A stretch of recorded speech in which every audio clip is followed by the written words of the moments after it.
maybe they fail, but then they try again and do not stop trying until they win and succeed. Kaya ang lahat ng Niloloko siya. Kasi hindi siya maintindihan ng mga kabataan, kaya iniinsulto siya, tignan mo. tumulong Di ba? Iniinsulto ka lang ng mga kabataan, hindi naman sila nakikinig sa'yo na maideklara ang Ulitin pa niya yan.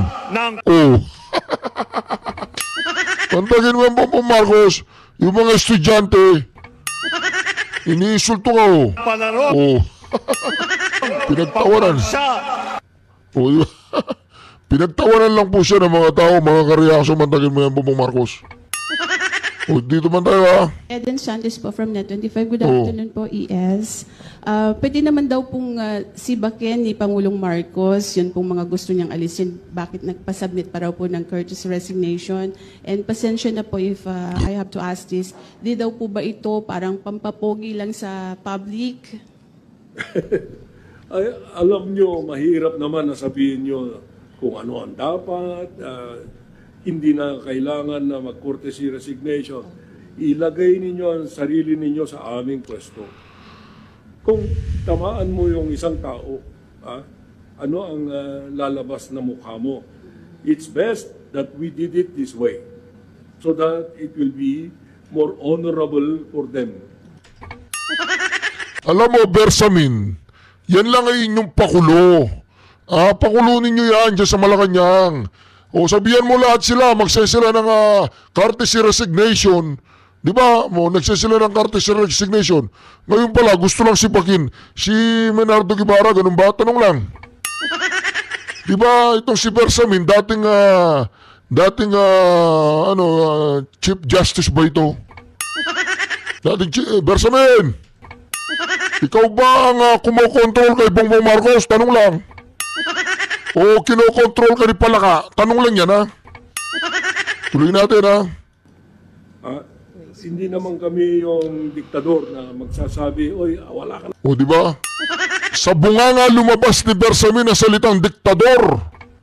Hindi raw po sila diktador. Ulitin po natin, Hindi na kailangan na mag-courtesy resignation. Ilagay ninyo ang sarili ninyo sa aming pwesto. Kung tamaan mo yung isang tao, ano ang lalabas na mukha mo? Kasi nga walang bayag. Hindi niya kayang kumprontahin ng mga taong hindi naman nagpe-perform.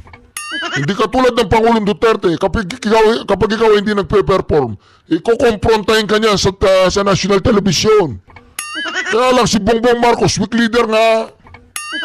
Hindi niya kayang kumprontahin, ikaw, OSG, Solicitor General, hindi ka sumunod na ipagtanggol ako patungkol kay Pangulong Duterte sa pagpapadala ko doon sa Dahig. Tanggal ka, hindi ka sumusunod. Di ba? Ganoon. Ikaw, hindi ayaw kita. Tanggal. Walang ganoon. Dinadaan nila sa tinatawag nilang courtesy resignation para lamang masabi nila na may kamay na bakal si Bongbong Marcos. Ito It's best that we did it this way. We did it this way, ibig sabihin, ang kanyang pagpa-file ng courtesy resignation ay isang palabas lamang. Para lang masabi na siya man ay nag-file ng courtesy resignation. Pero malinaw po mga kareaksyon, we did it this way. Siya man, kasama siya sa nagplano. Tanong lang, kasama ka ba sa nagplano upang may sakatuparan ng tinatawag ninyong courtesy resignation? Para lamang maipakita ninyo na may ginawa ang Bongbong Marcos dahil nakita sa nakaraang eleksyon na nilampaso, pinaiya ng taong bayan si Bongbong Marcos sa pamamagitan ng pagboto, di ba? Sa pamamagitan ng hindi pagboto sa mga partido federal na kanyang kasama, wala man nanalo. Di ba? Si Tolentino, si Pacman, at saka sino pa yung isa? Si Abalos. Walang nanalo sa kanilang tatlo. Tuloy So that it will be more honorable. Hindi naman kami yung diktador na... galing sa bibig mo yan Walang nagsasabing diktador kayo Hindi naman kami yung diktador.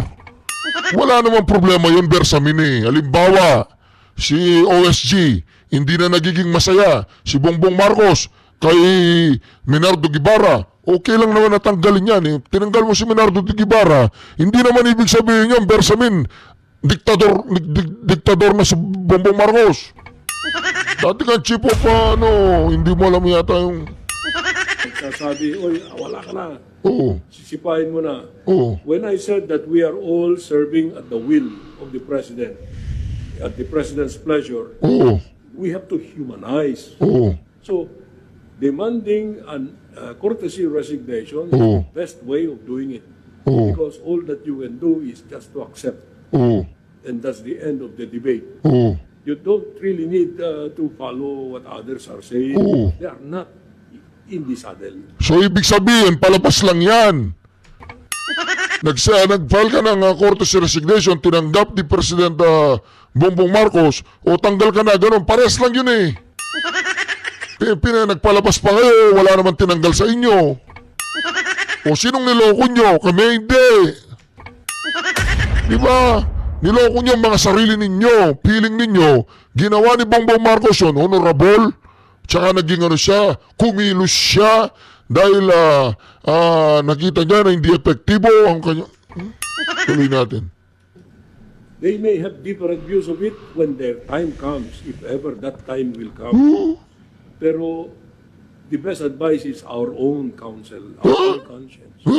A quick follow-up lang po. Can you consider it as failure po on the part of the President na nakapaglagay po siya, nakapagtalaga ng mga official na underperforming or Tama. performing well? And meron po ba tayong timeline kung kailan po mararamdaman ng ating mga kababayan itong mas maganda at maayos na serbisyo sa, Yun. sa mga Well, bago? dalawang tanong yan. Okay. Ang tanong mo, ikaw ba pag meron kang niligawan, alam mo ba na may... Ibig sabihin nun, at the start, you do not know how this guy will perform. Oo. That's more or less a very... hindi ko masabi kung anong tanong yan. Oo. Yung pangalawa, Hindi raw. Siyempre, magliligawan kayo. Idadalin mo yan sa kung ano nung eksaminasyon. Diba ibig sabihin, si Bongbong Marcos, hindi siya marunong pumili. Weak siya sa pagpili, hindi siya marunong. Nag-aaral ba yan? Oy, Bersamin, nag-aaral ba si Bongbong Marcos? Tanungin mo nga kung ano natapos niya. Tanungin mo nga si Bongbong Marcos kung addict siya o hindi. Batayin niya magpo-political test. Tanungin mo lang, hindi ko sinabing, hindi ba siya nag-aaral? Sabi mo, oy, Bongbong Marcos, Presidente, halika rito. Ano natapos mo? Ganoon. Bagay, kung may natapos yan, hindi mo kayang kontrolin yan. Hindi ko naman sinasabing kinokontrol mo yan, o. Ang sinasabi ko lang, yun. tanong mo, ano na ba yun? Mararamdaman kagad. O, naramdaman ko nga eh. Oo, naramdaman ko kagad. Oo. Ang kasabi ni Eden Santos, kailan mo mararamdaman ang epekto ng kanyang mga ginawang, alam nyo na. Oo, naramdaman niya kagad. Naramdaman kagad daw, kagad. Instant, gano'n, instant. Wala nang iba eh. Kung ang trabaho mo ay mag-deliver ng tinapay, deliver ka ng masarap na tinapay. Oo. Ganun lang. Hindi naman pwedeng, oy, bukas pa. Oo. Wag, ngayon na. Oo. Kasi taong bayan naghihintay. Oo. Thank you very Ano ko, much. tatanungin mo na naman yung political. Oo. Yung polical daw. Kala daw niya tatanungin na naman ang polical. Bakit hindi ba pwedeng tanungin ang polical? Pag ganin nyo ha. Na-allergy na si Bersamin sa polical. Ito na. Kasi taong bayan naghihintay. Oo. Thank you very Ano ko, much. tatanungin mo na naman yung political. Oo. Asartalo. Asartalo si Bersamin kay Eden Santos. Kinakabahan siya yung political test. Diba itong si Bersamin, kung mahal mo ang bayan mo, dapat kinausap mo si Bongbong Marcos na magpa-political test para mapatunayan mo, Bersamin, na si Bongbong Marcos hindi adik. O bakit ayaw mo ipa-political test si Bongbong? Ayaw mo? Gusto mo? O bakit masyado ang allergy sa salitang follicle? Bersamin, hindi ba adik si Bongbong Marcos? Tinanong mo siya, tanungin mo, Bong, adik ka ba o hindi? Pa-follicle test nga, pag ayaw niya, delikado yun. Di ba mga kareaksyon, presidente yan eh. Yun nga mga security license ng driving license, nagpapa-drug test. Presidente ayaw magpa-drug test. Sasabihin niya, walang baril yung pumunta doon sa KOJC. Walang baril. May baril pala. Baka iba yung tama niya. Hindi niya nakikita yung baril. Ang tao Oh, yun na naman. I've always said it was a bad idea na yung abogado ng Pangulo ang i-appoint bilang chairman ng COMELEC. Bakit? Because we lawyers, alam ni Attorney Harold yan, we are bound by a certain set of principles, one of which is conflict of interest. You cannot go against a client even after the lawyer-client relationship has ended. That's the bedrock principle. Sagrado po sa mga abogado yan. Paano si George Garcia? He was very active as an election lawyer. Ang dami niya naging kliyente, not only the president. How is he going to deal with the situation when a former client goes before the Commission on Elections, which he heads? Kahit mag-inhibit na siya, sabihin natin mag-recuse siya sa proceedings, there will always be a cloud. Number 2, yung mga actuations po ng ating COMELEC, sad to say, do not inspire confidence. Hindi lamang yung Duterte Youth, alam na natin, kung nandoon naman po sa petition at nasabi na ni Chairman yung lack of due process. Kasi mga kareaksyon, ganito po yan eh. Itong si Garcia, kung meron silang delikadesa, silang dalawa ni Bongbong Marcos, dapat, kung gusto nilang maging katanggap-tanggap o credible ang eleksyon, dapat hindi si George Garcia na dating abogado ni Bongbong Marcos sa kanyang electoral protest. Electoral protest, may kaugnayan po ito sa pagkaka-elect o hindi pagkaka-elect ni Bongbong Marcos noong 2016. Si George Garcia po yun. Pagkatapos nung naupo na ng pagkapangulo, itong si Bongbong Marcos, alam niyo po ba kung sino ang niligay niya na chairman ng COMELEC? Si George Garcia, na siyang abogado niya sa kanyang electoral protest laban kay Lugaw. Yung kakampi niya ngayon, si Lenny Lugaw. Di ba mga kareaksyon? Kaya naman, mga kareaksyon, dito, nakita po natin dito, walang kadidilad-dilikadesa. Kaya nakita naman natin na kapag pro-Duterte ang isang party list o isang kandidato, ay talaga naman. Talaga itong si George Garcia. Oy, George Garcia, kung meron kang delikadesa, Brad, kung meron kang delikadesa, alam mo nang gagawin mo. Makinig ka kay, kay Bongbong Marcos, tsaka kay Lisa Araneta. Ibig sabihin, makinig ka sa kanilang mga advice, gano'n. Nasa Omnibus Election Code, totoo naman po, you can suspend a proclamation. Yun. But only when evidence is strong. Pag sinabi mong suspended ang proclamation, when evidence of guilt is strong, you have to state the law violated and the facts that led you to conclude that evidence of guilt is strong. That is an integral part of the due process clause of the Constitution.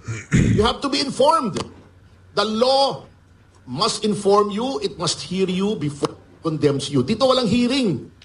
And the suspension is not even based on strong evidence as provided for in the law. It is based on serious allegations. Allegations. Sinabi na ng ating Korte Suprema, accusation is not synonymous with guilt. Serious allegations? Are you effing kidding me? Etong kasama natin sa SMNI, sinabi ko, oy, rapist ito. That is not a serious allegation. Nasaan ang proof ko? Ito, mamamatay tao ito, murderer. That is a serious allegation. Where is my proof? Ibig mo sabihin, he will have to face the consequences of the allegation just because it is serious. Plus, yung equal protection clause, persons similarly situated must be similarly treated. Diba yung sa Akbayan, Gabriela? Serious allegations, recruitment para sa insurgency movement. armed insurgency against the government, pinapatay na pulis sa sundalo, nagre-recruit ka, pati yung recruit na papatay, hindi mo maseryoso yun? O bakit hindi suspend? The allegations are serious and the allegations were made by agencies of the government such as the NTF, LCAC, and the Office of the Solicitor General. Di ba maseryoso yun? Suspend mo rin, di ba? O, yan ang nangyayari. Aside from Duterte Youth, ang daming kapwitan na ginagawa ng ating COMELEC. Ito na lang. Ito, prime example. This good-looking guy beside me. He was ranting and raving about a defect in the process. Yung pagkonekta ng counting machine. Anong ginawa? Instead of addressing the concern, pinagdidimanda. Yung ba attitude ng COMELEC?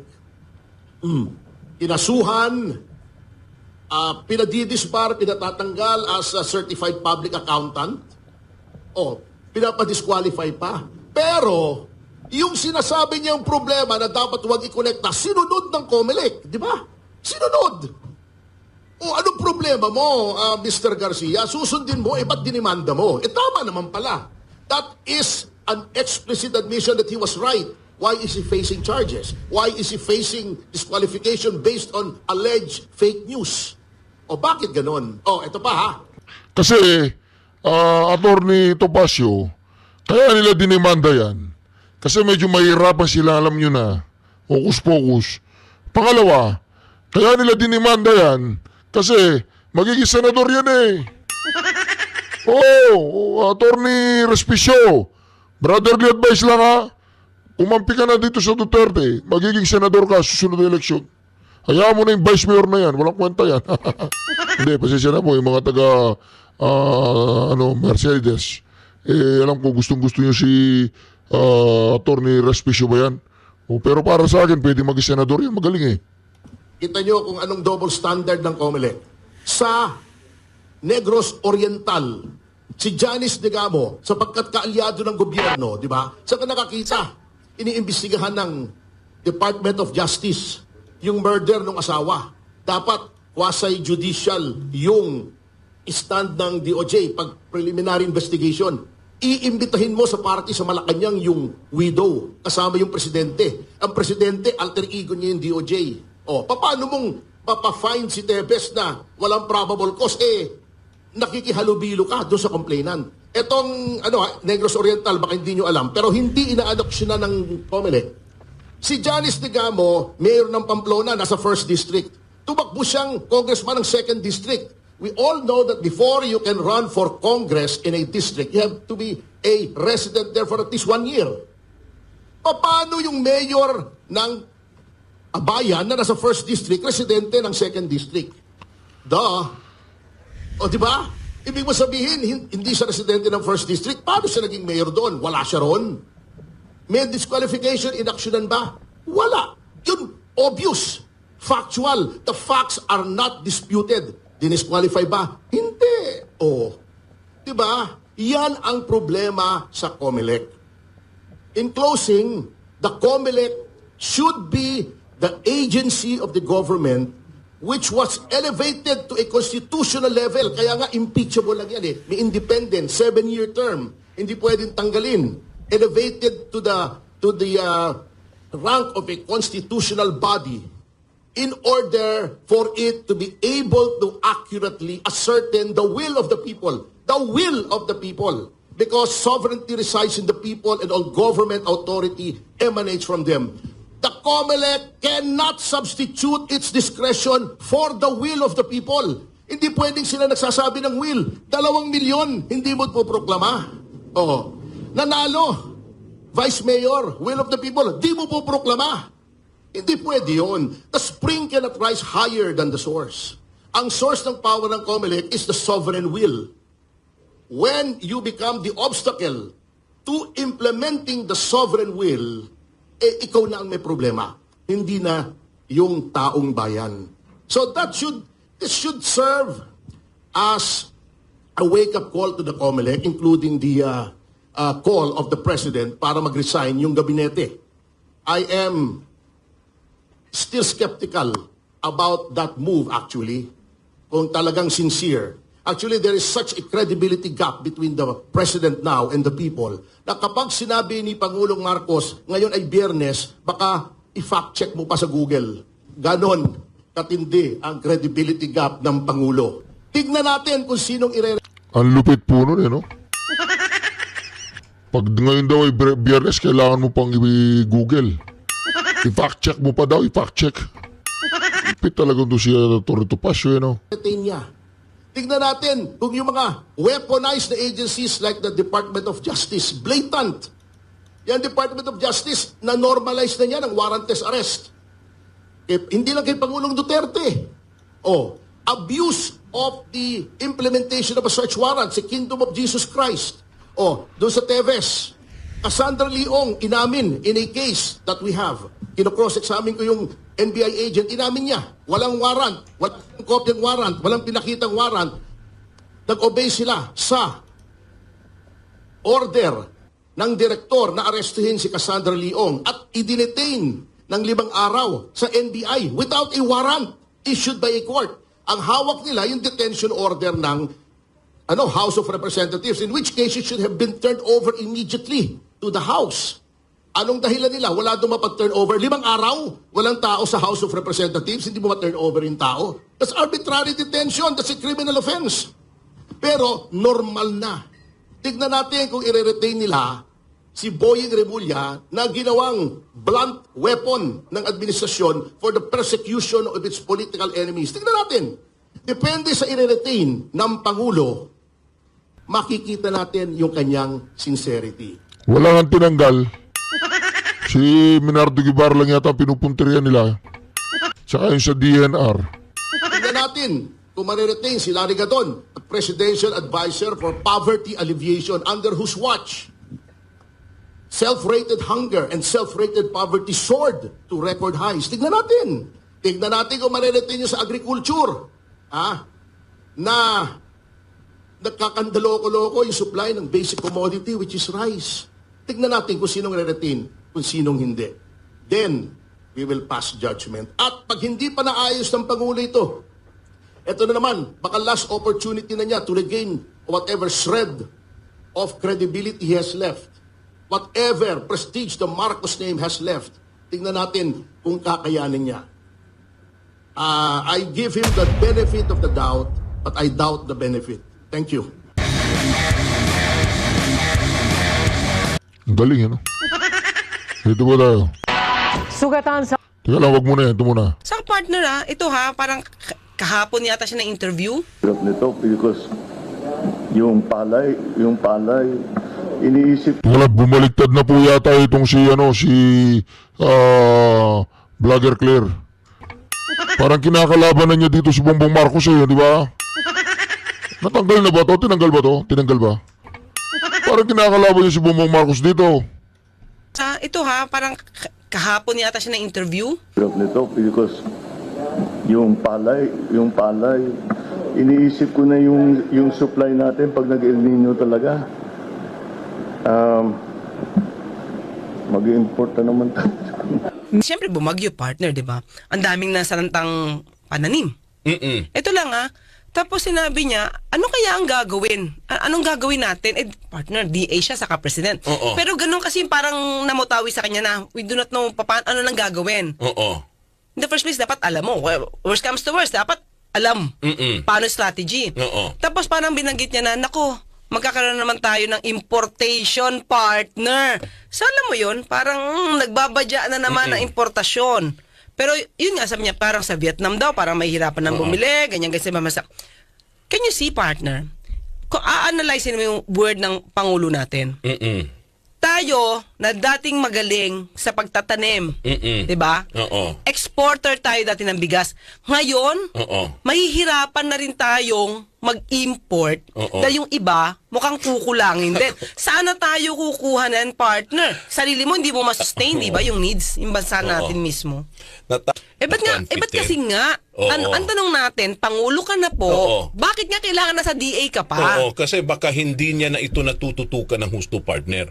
Kaya nakakalusot ang ganitong klaseng mga irregularidad. Tingin ko, Diba? partner, tingin ko hindi na dapat yung DA. Ha? Hindi na dapat DA. Ano? DI. Anong, bakit? Department of Importation. O, di ba? O, Bongbong Marcos, ano masasabi mo sa mga patutsada ni Claire? Ano masasabi mo nung panahon po na si Claire ay hindi pa siya masyado nabubusog? Diba? Tingnan mo nga dito, medyo payat pa siya dito. Ngayon medyo payat pa rin. Di ba masyado nabubusog ngayon, busog na busog, kaya puring-puri siya kay Bongbong Marcos. Di ba? Sabi nga niya, hindi na niya kailangan ng mga gabinete. Tanggalin lahat yan, wako lang wag.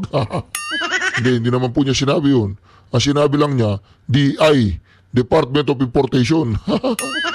Matindi talaga itong si ano ha. O dito, ano muna tayo, chismis-chismis. Oh. Sugatan sa pambubugbog ang anak at ang pamangkin ni Senate President Pro Tempore Jinggoy Estrada matapos umanong mapagtripan sa Boracay. Nakatutok si Mav Gonzalez. Nagbabakasyon sa Boracay ang anak at pamangkin ni Senate President Pro Tempore Jinggoy Estrada nang mapagtripan at bugbugin umano ng mga residente kahapon ng madaling araw. Ayon sa senador, pauwi na galing sa isang bar ang anak niyang si Julian Ejercito at pamangking si Jeffrey Vitug nang atakihin ng 3 sospek mula sa likod. Kwento pa ni Senador Estrada, kahit bumagsak na raw si Julian, pinagtatadyakan pa rin ng sospek. Sabi pa umano ng isang sospek sa pamangkin niya, masyado kang maangas. Ayon sa Malay Police, galing sa parehong bar ang mga sospek at mga biktima. Nasa 50 metro pa lang daw ang nalalakad ng mga biktima nang mangyari ang pag-atake.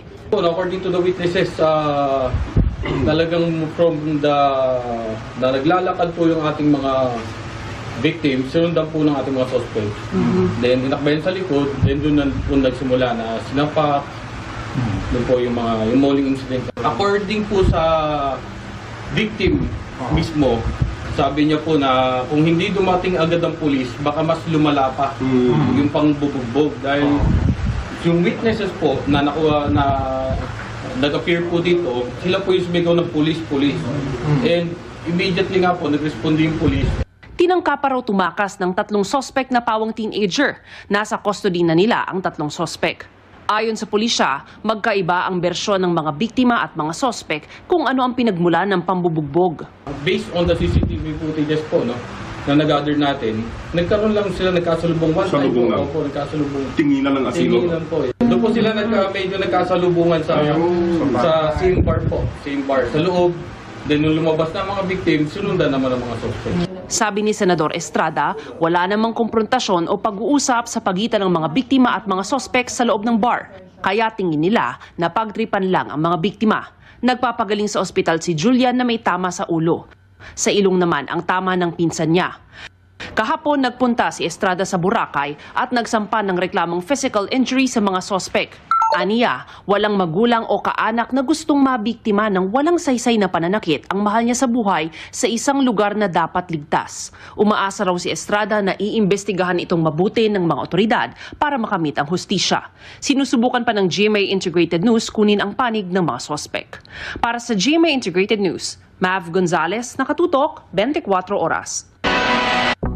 That's right. I am telling you this because I am a bad boy before. I am triple X. I'm triple X. Not the porno, ha? I'm ex-bad boy, ex-rebel. Ako po yung naging rebelde rin, kaya kilala ko po ang mga komunista.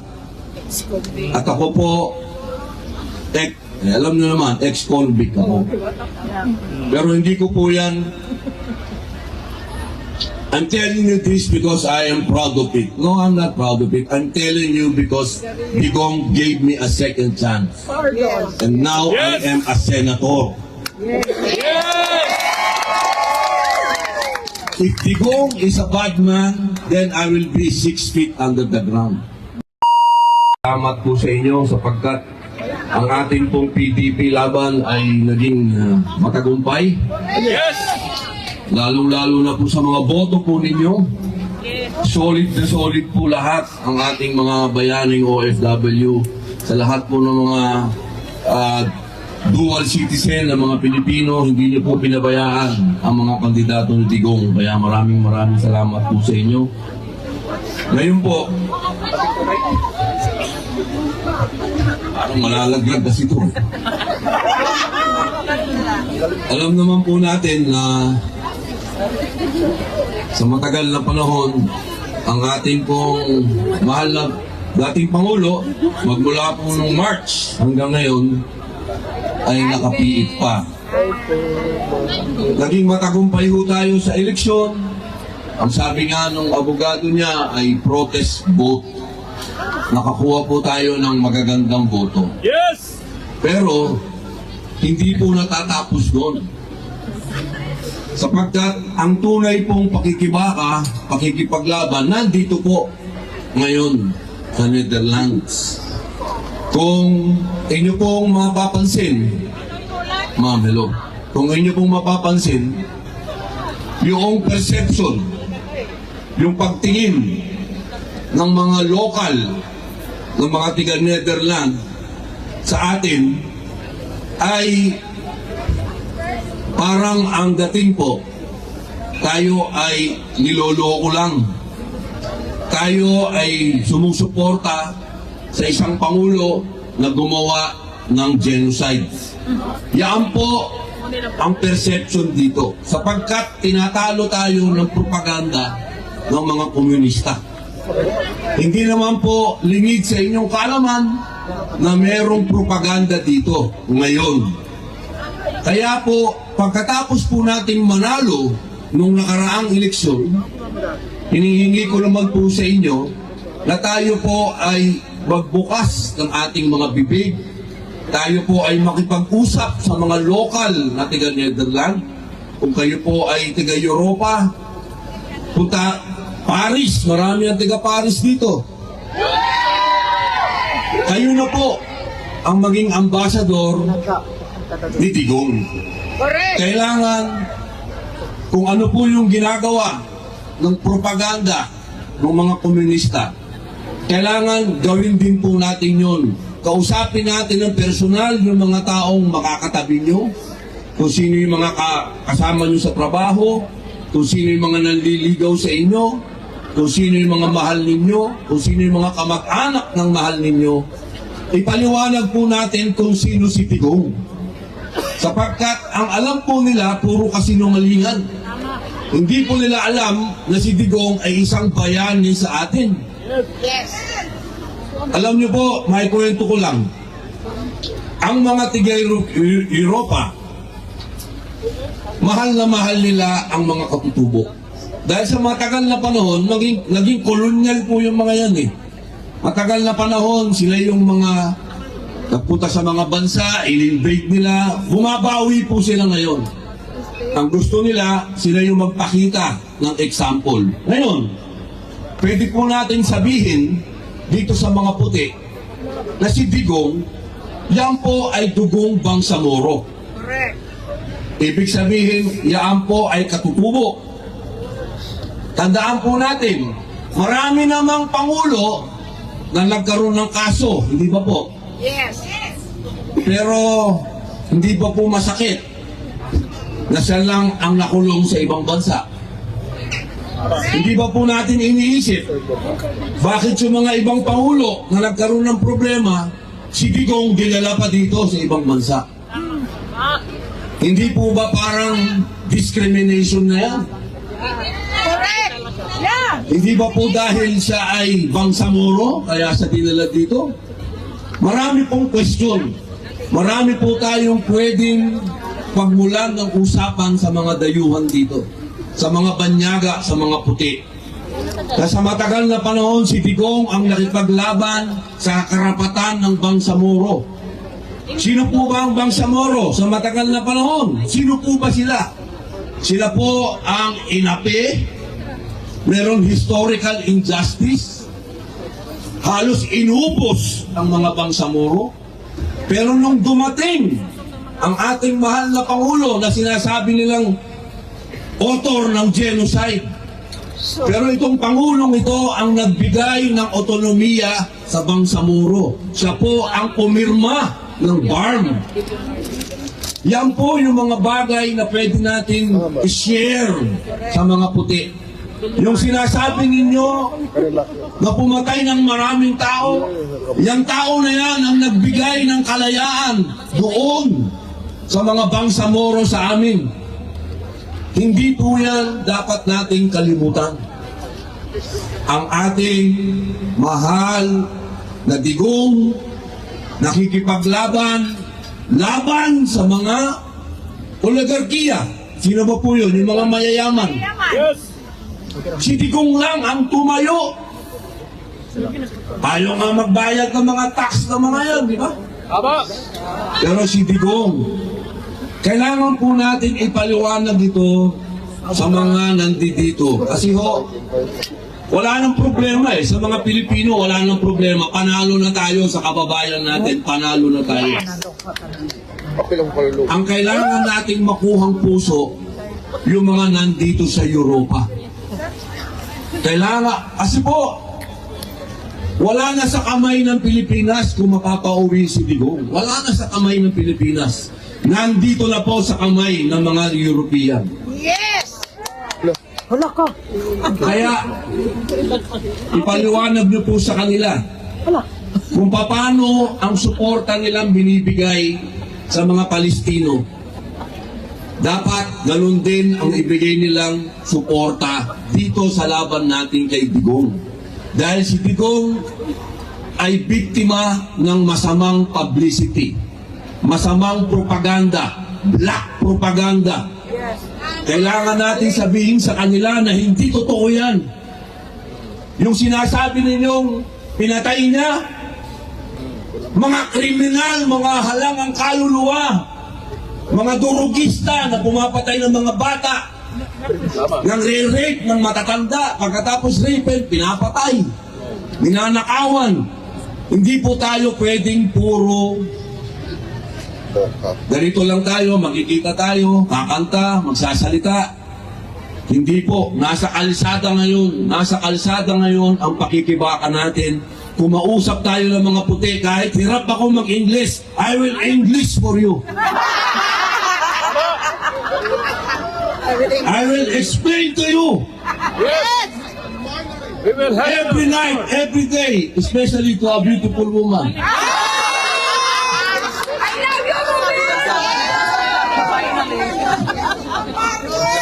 Alam niyo po, bihira lang dumating ang isang Rodrigo Roa Duterte sa atin. Hindi na po yan, baka hindi na maulit. Isang tatay natin, boyfriend ng karamihan, lolo ng karamihan, bihira na po yan. Kumpare ko. Tatay ng bayan, opo, maging proud tayo. Yes. Na kapag kinukwento natin sa ibang lahi kung sino si Digong, kailangan maramdaman po nila yung nararamdaman natin. Kasi marami nagtatanong ba? Bumalik ka na naman dyan, anong ginagawa mo dyan? Teka muna, bakit? Masama ba ako? Ang dami kong kaibigan dito. Saka wala pa si Digong dito sa Netherlands, Dutch na ako. Tambay na ako dito. Kaya wag niyo akong questionin ba't ako nandito. That's boy ka na, Sen. Dutch boy ako eh. That's entertainment. Kaya po sana, explain niyo po. Ako naman nasa mic ngayon. I know the Dutch people can hear me. Wow. I am the symbol of second chance in our country. Some people say that our past president is a bad man and he killed a lot of criminals. Well, I am a criminal. I am an ex-convict. I was given a second chance by this president. That is not true that he is killing criminals. That is not true. That is from the liars. That is a political attack on him. Tama. That's right.